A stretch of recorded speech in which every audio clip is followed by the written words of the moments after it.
Hello everyone! It's me again! Meron na naman tayong panibagong vlog. For this episode, let's explore Kanchanaburi. Let's go to Art Gallery and War Museum. Nagbayad nga pala kami ng 50 baht para sa entrance. And it is located along the Khoi Yai River. Para malibot nyo lahat, sundan nyo lang yung mga arrow.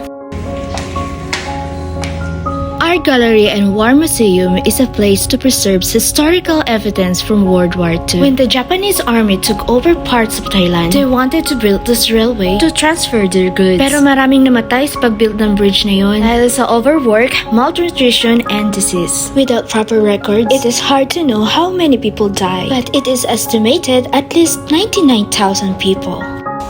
So use your own social media platforms. Marami pa kayo makikita nung ginamit ng World War II, like these Japanese vehicles.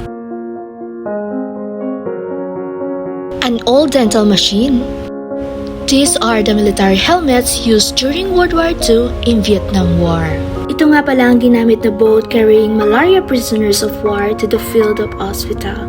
At ito namang boat na to ang ginamit ng mga Japanese soldiers in their escape through Quai Noi to Burma after unconditional surrender by the emperor.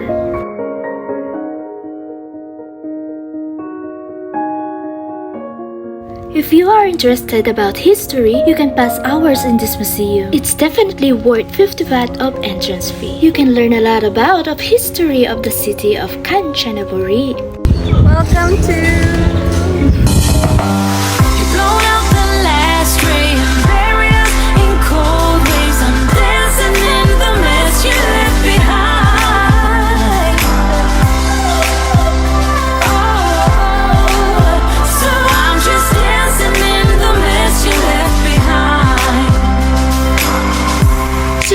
Tapos na tayo sa history, let's explore the beauty of Kanchanaburi. Andito nga pala tayo sa Skywalk at nagbayad tayo ng 60 baht for entrance fee.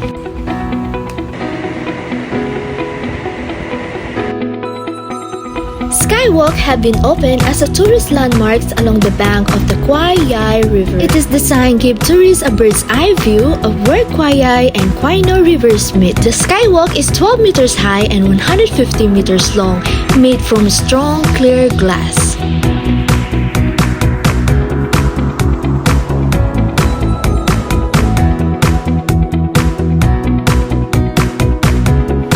Kanchanaburi ay kilala din sa magagandang cafe, kaya let's go to W Story Cafe. Mga 5 kilometers away lang to sa pinuntahan namin.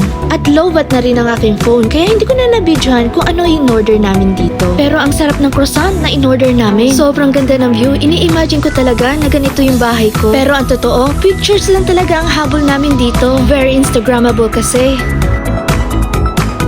Maraming tourist spot dito sa Kanchanaburi, kaya kulang isang araw para malibot natin lahat. Kaya naman, until our next gala, where should we go next?